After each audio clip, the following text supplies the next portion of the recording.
sexy. Jive Talkin. Get naked, get in the tub.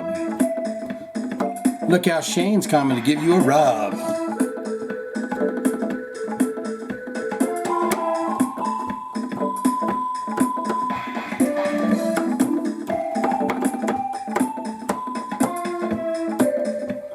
Sexy, sexy, naked in the bed. What's going on, everybody, and welcome back to another Jive Talking with Shane Diablo episode. What is this? 23. Episode 23. So much news to get to, so many things. I went to the dump today.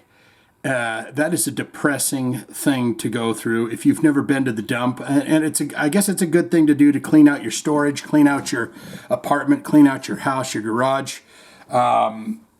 But it is, it's really windy out there, and there's seagulls everywhere, and there's piles of junk, and you're driving on top of junk. And then you get out there, and I had my big work truck, and it was full of junk.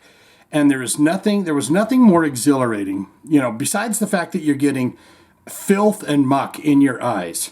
I put on some Napalm Death, and I unloaded that truck faster than anything else because there was something so soothing about listening to some grindcore in your ears and just throwing stuff, shattering stuff at will and at want into the giant pile of debris and disgusting and stank that was there at the dump.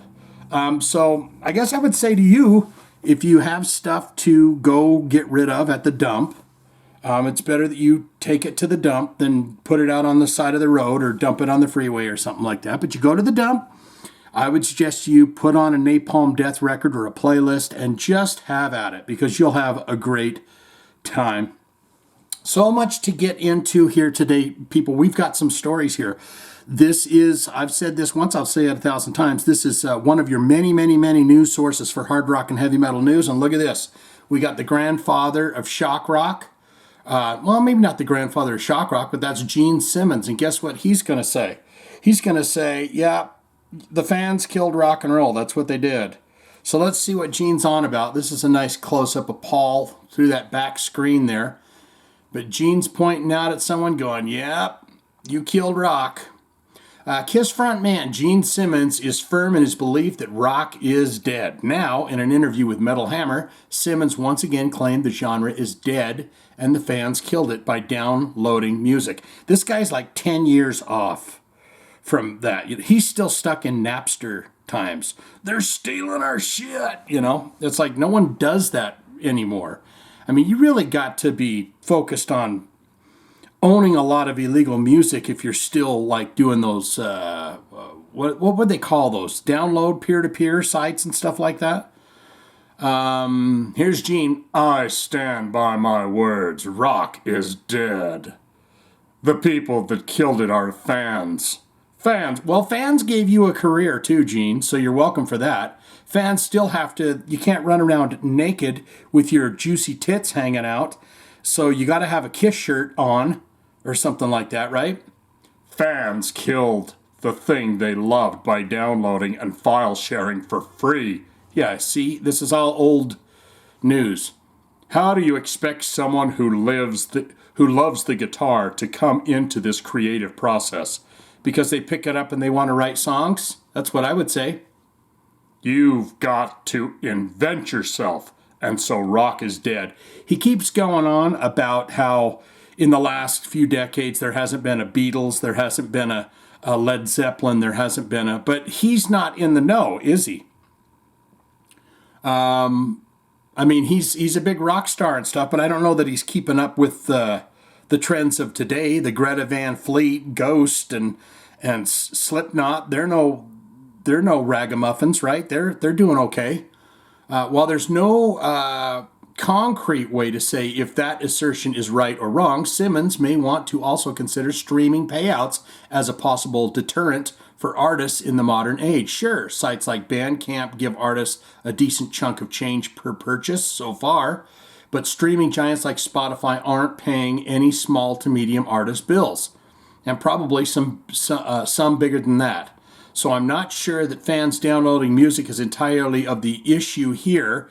It's also an interesting time to say that rock is dead, considering 2022 has already had 3 pretty major rock releases. Ghost, Ding Dong, Machine Gun Kelly. I don't count that. I have a video autopsy coming up on Machine Gun Kelly that I've already recorded. I'm just trying to figure out a time to put it up, but it's him doing System of a Down aerials on the Howard Stern show, and it is absolutely stank. It is just... Oh, and the Red Hot Chili Peppers, too. They put out a new album, and I guess people are still like Red Hot Chili Peppers. Put that in the comments below. Are you a pepperhead? Get down there and tell me. That being said, Simmons' next argument is a pretty good one. Who's the next massive name in rock? Who's the band that's going to make people go out and buy an instrument? Simmons points out that boy bands like BTS are currently huge, but don't really lend themselves to someone starting a project in their garage. Point to a new look. I played this game before, and it bears nothing. Noting rock continues to be dead. From 1958 until 1988, 30 years, right? You got Elvis Presley, the Beatles, Jimi Hendrix, the Rolling Stones, and on and on. Motown. You have the surfing thing, and the Beach Boys, British Invasion, hundreds of bands, the Hollies are hardly ever talked about. The Hollies was Buddy Holly, wasn't it? Buddy Holly and the Hollies, Buddy Holly and the Crickets are hardly ever talked about. They're great bands. Disco stuff, Madonna, Prince, Bowie, or Bowie, whichever way you want to say it. All the great stuff. You had the heavy bands, Metallica and Iron Maiden, all that stuff in those 30 years. Eternal Music and bands. I'm surprised he didn't put Kiss in there, though. But from 1988 until today, who is the new Beatles, BTS? There's no denying BTS are world famous. I don't even know who BTS is. Is it the Korean boy band? But am I going to form a garage band to do those songs? No, I'm not going to do that. I think they were well crafted and professional. But One Direction and NSYNC and all the boy bands don't change the world. It just makes little girls' hearts flutter. And they're gone, That doesn't have gravitas, influence. My Gene Simmons starting to sound like Blackie Lawless, isn't it? Maybe they're the same guy. For some reason, when I was a little teeny kid, I don't know why this was either, but you remember Richard Simmons, the guy that the flamboyant exercise guy. Well, when I was a tiny kid, he had a daily exercise program on TV, and for whatever weird reason, I would imagine Gene Simmons' makeup on his face, and so say, I think this guy is Gene Simmons. Richard Simmons is Gene Simmons, right? It turned out to not to be true, but for whatever reason, every time I saw him, I said, yeah, he's got the same kind of hair and everything. If you drew that makeup on him and you put the little bundle, the little posy pouch on top of hair, that's Gene Simmons. That doesn't have gravitas, influential bands that make somebody want to pick up a guitar. Learn how to play songs and be in a band. Don't exist because you can't make a living. Well, I agree with the fact that Spotify and these places are not paying bands as much. I 100% agree with that, and they need to fix that. But I do think that more independent bands are moving away from the record labels and they're making all the money themselves. When you talk about these great big bands, you know, they had to hold on. The rights to their music is gone for them for 30 years or whatever, 25 years. Then they get the rights back, and that's when they start putting out remastered albums that usually sound like shit because they're just trying to do a cash grab since they got the rights back. Anywho, you be the judge on that. Hey,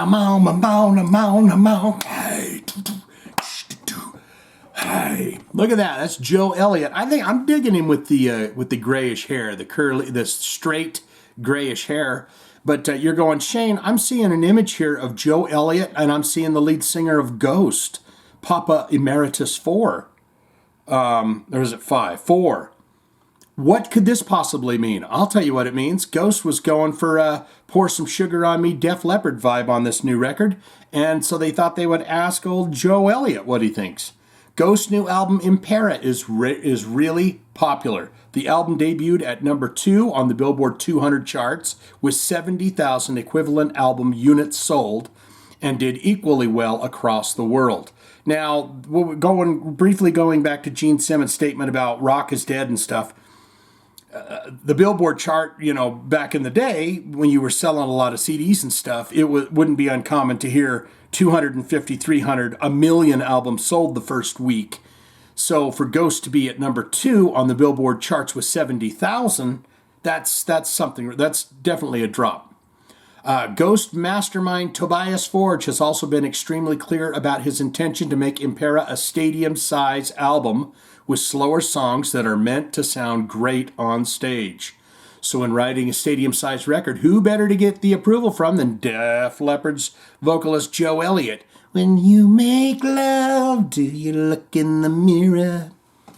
Who do you think of? In an interview with Metal Hammer, Elliott said Impera has been his go-to album for the past few weeks and is one of the few loaded onto his Apple Watch. He's got an Apple Watch. He's like rich. Anytime I see someone like in a Tesla with an Apple Watch on, I go, they've got the life, man. They really have everything that their dreams, that their dreams could deliver to them. Here's Joe Elliott. He's talking about, it's been my go-to album for the last couple of weeks. I've got it downloaded on my Apple Watch so I can march away and listen to it. I've only got a few albums on there, and Ghost, believe it or not, is one of them.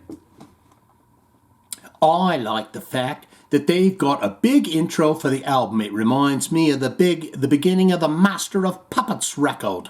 Weirdly, it starts off with these flamenco-like guitars, then it gets all heavy and dueling, kind of like Thin Lizzy. It's obviously done as a walk-on for the gigs. And yeah, it is. That's called Imperium or something like that. And then they come out and go, Kapang! How you doing? We're here. Elliott has also mentioned that he feels Impera is like a whole new genre of music and called it absolutely stunning. Elliott is the founding vocalist for Def Leppard, whose lengthy list of accomplishments include helping write every single song off Def Leppard's 1987 album, Hysteria, But I Get You So. Arguably one of the biggest metal albums of all time. Hysteria is among the top 100 best-selling albums of all time across any genre in the United States and had a whopping 7 single release off its track list. Yes, that album was just one after another. Animal, Pour Some Sugar on Me. What else is on it? Hysteria. Love Bites. 7 singles. Is that what it said? 7 singles? A whopping 7. Yeah, it did. So guys, I got that right.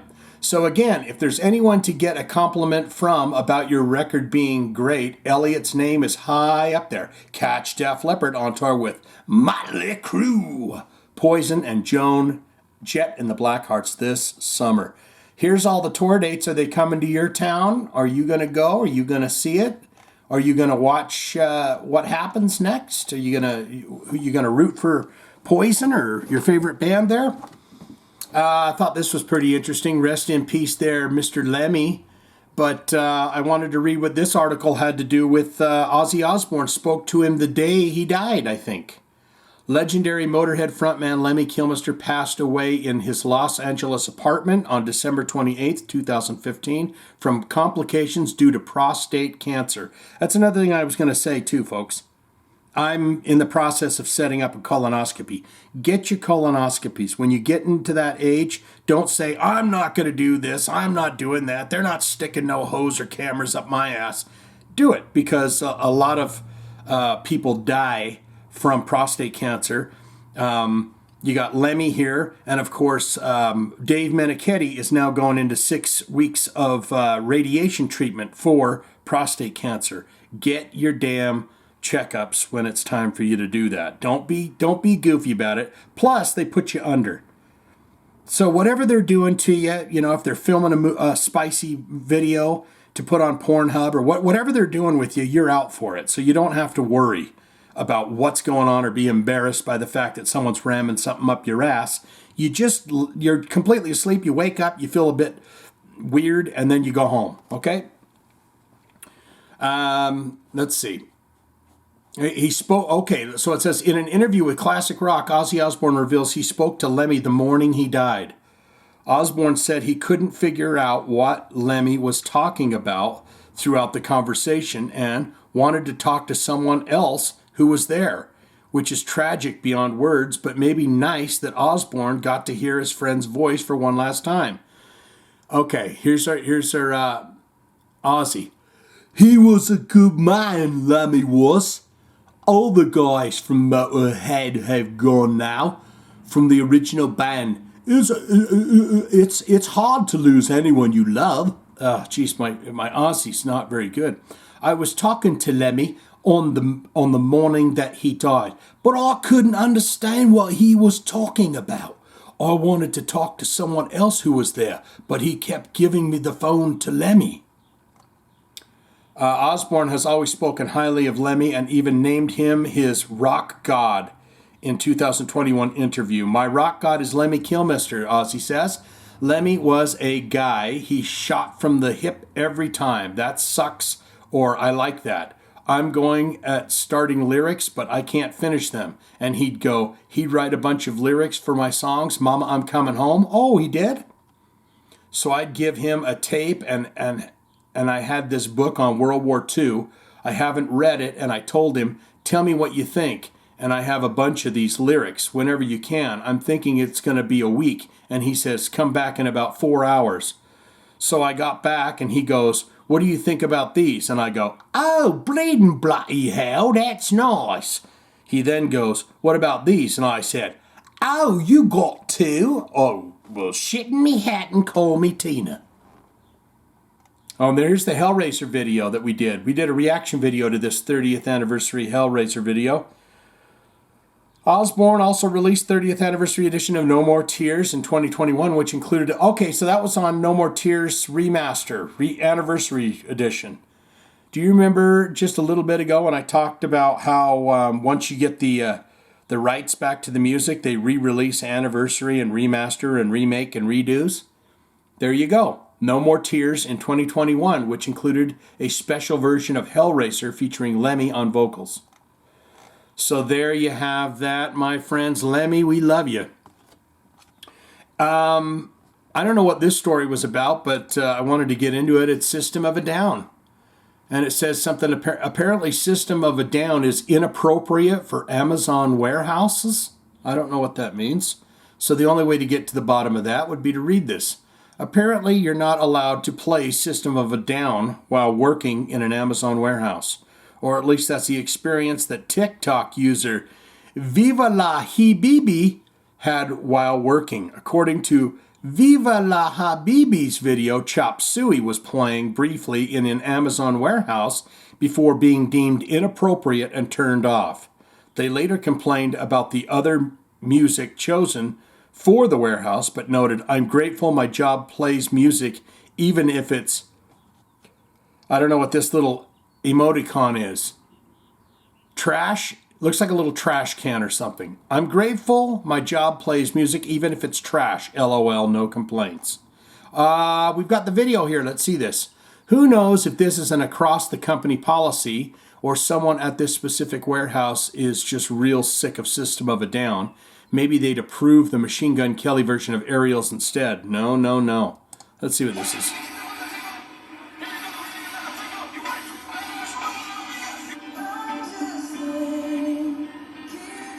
Oh, yeah, and it says, what does it say here? How did you go from what? Come on, you damn... See, they try... Viva la hala beep beep. That's all we're going to do. Let's see. Our Amazon warehouse played Tame Impala. Okay, I don't know what that is. Corpsegrinder, Cannibal Corpse. Look at this big muffin head right here. He's been losing weight with the Weight Watchers or Jenny Craig. I wanted to get to the bottom of it and find out what his secrets are, because he's a big bulk of a man. He seems to be a sweetheart to me. He doesn't seem to be you know, when they sing those songs like I Come Blood and Hammer Smashed Face and Tomb of the Mutilated, you know, all those songs. I don't think that he really believes that. I think he's just singing gross lyrics because he's in a death metal band, so he's just singing about gross things. But I think that he's pretty health conscious and cares about that. One thing I'll say real quick about his hair situation here, it's very Miss Althea or some of the ladies can attest to this, but it looks like his hair's dead on the outside, and I think you can attribute that to a lot of hair dryer. I don't think that he should do that. If he's concerned about his weight and stuff, he might want to get concerned about all these split ends and stuff that he has here, because this looks like he's got it on high, you know, like the high heat level, and it's done in this lighting. It's really shit his hair up. Cannibal Corpse vocalist Corpsegrinder recently revealed to Matt Magaki of Vox and Hops that he's been doing Weight Watchers for about a year now. Corpsegrinder said he was inspired by his wife to start losing weight, and so far has been doing a great job. He also noted that his stage presence and performance has improved since dropping a few pounds, which is awesome. And that is true. The more weight you lose, the better you feel, and your joints are happier, and you burn calories and stuff like that. It's worth mentioning that this interview was conducted prior to Cannibal Corpse's tour that began this February. So this is Cannibal Corpsegrinder, man. We're not going to do the because then you won't understand what I'm saying here. But so that's another thing I did in the off time. I just decided to dedicate it to Weight Watchers. It worked for me. Do you think you're going to see him in a Weight Watchers commercial? I don't think so. My daughter and my wife were doing it as well, my oldest daughter, so I'm still doing it now. And I'm hoping that before we get on this next tour, I can drop more pounds, because I know that when we Vegas, I probably had, I don't know what the hell that is. That's not me, guys. Because I know that when we Vegas, I probably had lost about 25 pounds, and I could tell on stage, even though we hadn't played in a while, we hadn't played a show in over a year, I could still tell that I lost weight. I felt better. I felt stronger. And this is where that is. Let's see a bit of Canny Corpse in action here. I don't want... Yeah. There he's doing his windmill hair.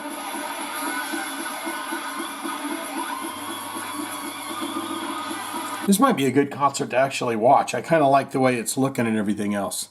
One last thing before we get into your comments for this episode is I wanted to watch this Dragon Force. Herman Lee. I guess he throws his guitar and the guy misses it. His tech misses it. Herman Lee throws guitar to crew member during a show. Crew member doesn't catch it. Let's see what happens with that. I don't want to read all this junk. During the Austin, Texas, Lee tossed his Ibanez to a crew member in the wings who didn't quite catch it. The result is what looks like a pretty damaged body and a very sad Lee. Well, let's see the video. Oh, it's just going to be him showing it off. Okay, let's see what Herman's going to say here. Why was the dude up there? Did that make any sense to you? Oh. Now watch, I'll get dinged for that Heather McLaughlin music. Guys, I'm just warning you right now, this will be that bit with Herman Lee will be clipped out if they go ahead and do that. It is time for your comments, which is my favorite part. Other than, delivering fantastic, delicious, tasty news to you guys so you can go on about your day fully charged and ready to go now that you know all the updated, latest, interesting news.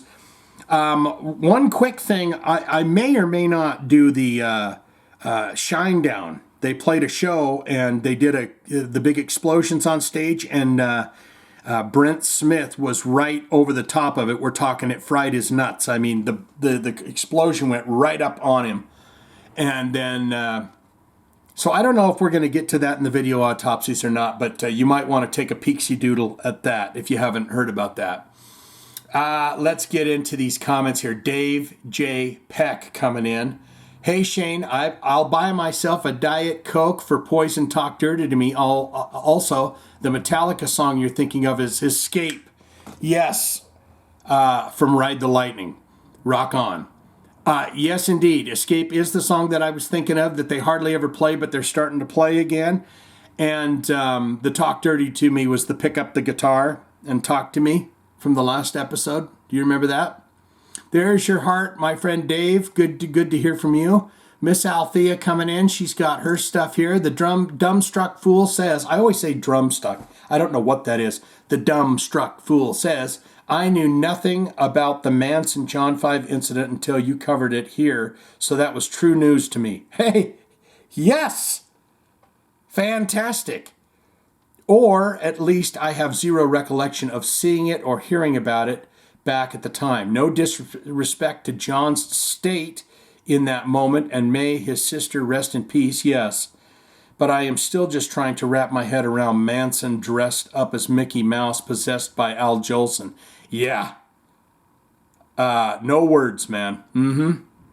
Bonus points for the reference to Talk Dirty to Me and for riffing the chorus of The Beautiful People in the style of Paul Lynde, albeit unintentional, I am sure. The beautiful people, the beautiful people. You guys are going to have to go and Google some Paul Lynde if you don't know who he is. A kisser on his Halloween special. And I'm pretty sure that that's on, it's the Paul Lynde Halloween special.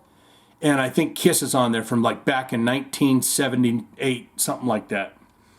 But yes, the beautiful people, the beautiful people. He was on Hollywood Squares a lot too. Oh, and he was also the uncle on Bewitched. If this is the same Paul Lynde that I'm thinking of. Sometimes my brains cross wire. You are right about Archie Cruz. His tells did not help him with any of the so-called justification of the whiskey incident. Excuse the expression, but I bet he is terrible at things like poker and cheating or not cheating on his girlfriend. Yeah. Archie, where were you? I was with my friends, dear. I was out with my friends. We were programming backup tracks. Okay, well, I believe you if you're doing that. I saw Michael Schenker play with Rat once in 1990. Oh my God, so you saw that. Or 1991 on the Detonator Tour, and I honestly do not recall anything about his performance. Then again, my Rat world was all about Warren and Steven. I do remember the whole Contraband thing at the end of the show, which kind of took the place of Encores for Rat. Oh, okay. So, because we've done a reaction video to Contraband. So the Rat guys they'd all hook up with everyone or something at the end of the Rat shows and do some Contraband. Although Blotz has seemingly always been the catalyst of everything. Huh.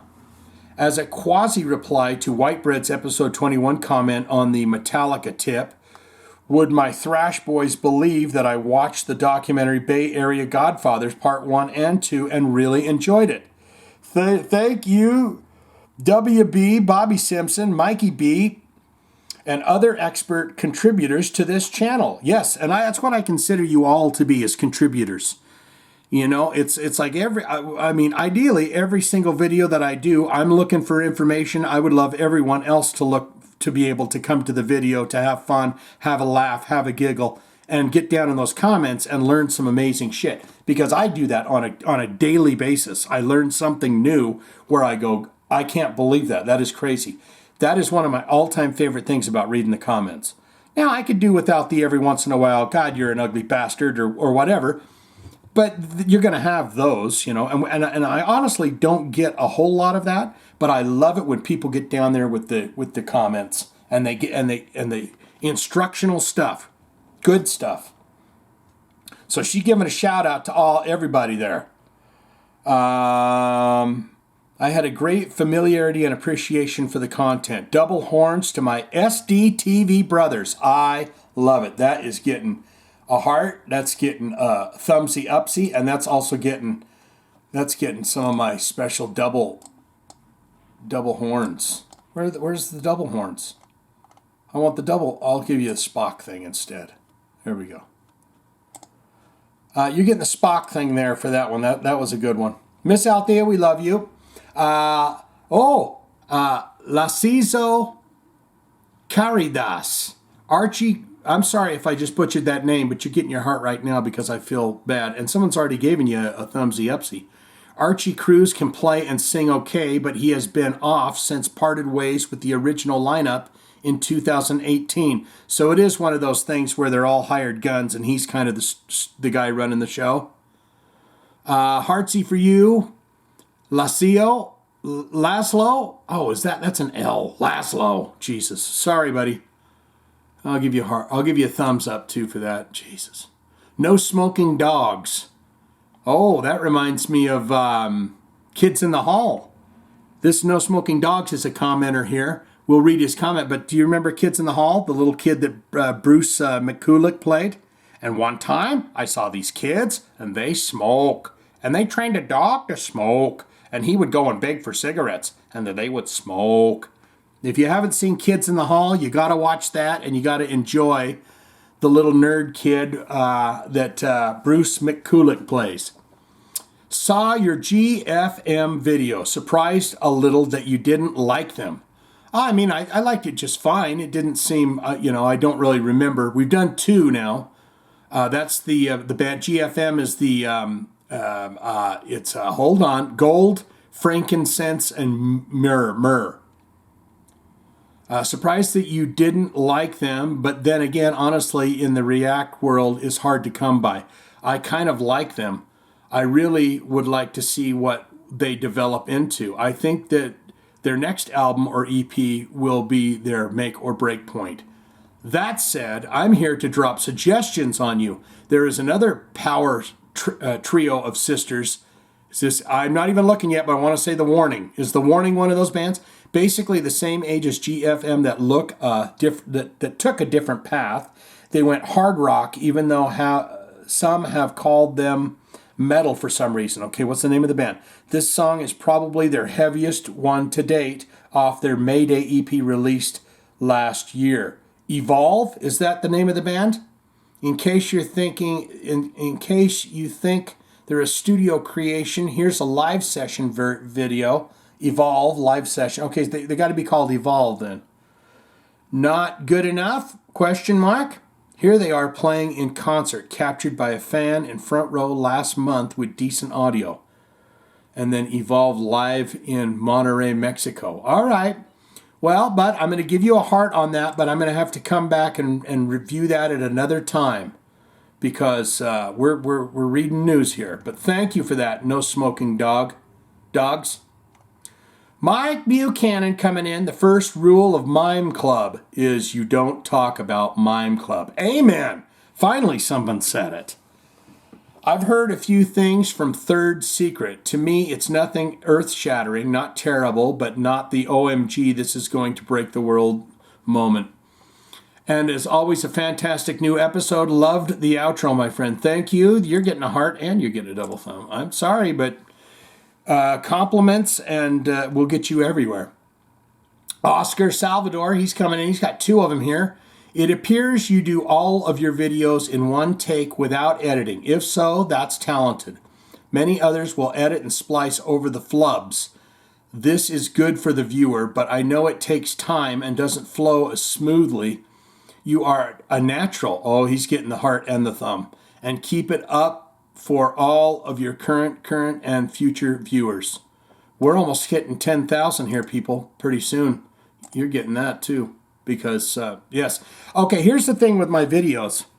I used to, early on, I when I didn't really even know what I wanted to do with the channel, I did that, where I was cutting and pasting and editing and everything else. And I just never liked the way it felt to me. It just, I'd rather have it be more conversational than just PowerPoints. And I'm not knocking anybody that does it. I just, another thing that I like too is when you just do a live video, shit happens. I don't know if there's some videos out there where you can see my Ramstein, my cat jumps up in my arms, and so I got to pet the cat because she just won't leave me alone. Or someone comes in and says, it's dinner time, so I kind of like that, whatever happens, happens. If a tree comes through the window and it happens to be in the video, that's fine. But the quick edits were always just weird for me because it's like, what's going on, guys? You know what really freaks me out? I can't believe, oh shit. And I just didn't like it. So I figured, you know what? I'm going to do it. I'm going to put my stuff up, and I hope that people enjoy it. First and foremost, I want people to have a laugh, just enjoy themselves for a few minutes. And so that's why I don't do any kind of quick edits or any of that stuff. Oscar coming in again here. I wonder if Third Secret from Christ is a clue or a hint on who killed Kurt Cobain. Years ago, Christ came out and believes the Nirvana frontman did it himself. Well, I thought that's what we were going with, was that I thought that he took the shotgun, which, by the way, is just one hell of a way to do it. I mean, you can say that guy was this, that, or the other thing, but wow, that takes some severe, crazy commitment to say, I think this is the best option for me to end things. There are several documentaries and books out there with the theories and speculations. What are your thoughts, Shane and your followers? Okay. I have seen a couple of those documentaries where they're like, did Courtney Love do it? And I really have no idea. I'd have to go back and investigate all of that stuff. And I'm not so much conspiracies are great sometimes where you're just like, what? Who killed, But I think that the guy was just like, he became the biggest rock star in the world right after Nevermind came out, and I don't think that he was a fan. I think he always kind of struck me as a wallflower kind of a guy, kind of just like, and I think that all of that coming at you at once, and you just can't go anywhere, you can't do anything, you can't, and then on top of that, if you're dealing with depression and you're not, and you're drinking and drugging, and he was drugging and all of that, it doesn't end up well for you. So I would have to go back. I know there was a documentary where El Duce from why am I blanking on the name? Oh my God! I want to say Meteors. It's not Meteor. It's Mentors. El Duce from the Mentors. He, in one of those documentaries, he said that Courtney Love said he asked him to do it for some thousands of dollars, but even El Duce, who's gone now, was quite a handful. So I don't know. I'm going to have to go back and investigate that. So there's another thumbsy for it. I'm not going to give you a thumbsy on that one, but I'm going to give you a heartsy on Oscar. Is that all right? Because you got the thumb up here. I'm giving you the thumb, Oscar. So that's fine. Daniel Lasbeck, you're funny. You're beyond funny, man. Guess who's getting a thumb and a heart right now? Daniel Lasbeck, you're beyond funny, man. You hit the nail on the head with the Santa Cruz situation. Now let's hear some Michael Schenker impersonations.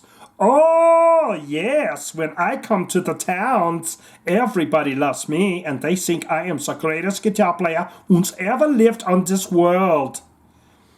There's your heart, and there is your thummy uppy right there. I feel like now I got to go back up and give everybody thummies that I didn't give thummies. I'm not giving No Smoking Dogs thummy because he's putting requests in there.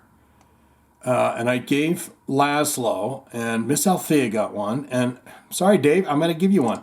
There you go. So everyone's getting the hearts, and everyone's getting the thumbs and the bums right now.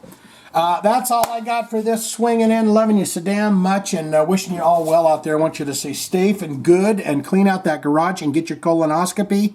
and listen to Napalm Death and listen to more Third Secret and all sorts of stuff like that, okay? Can you do that for me?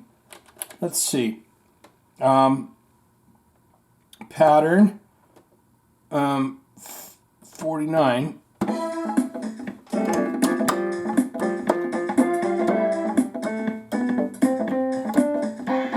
Shake that ass. Get that jive. Come on now, we're gonna beat a hive. Gonna beat down a beehive. Yes, we're gonna. Oh man, going bad. Gotta get back in the rhyme like you have. Oh shit, jive talking. Here we go. Gonna have fun, don't you know?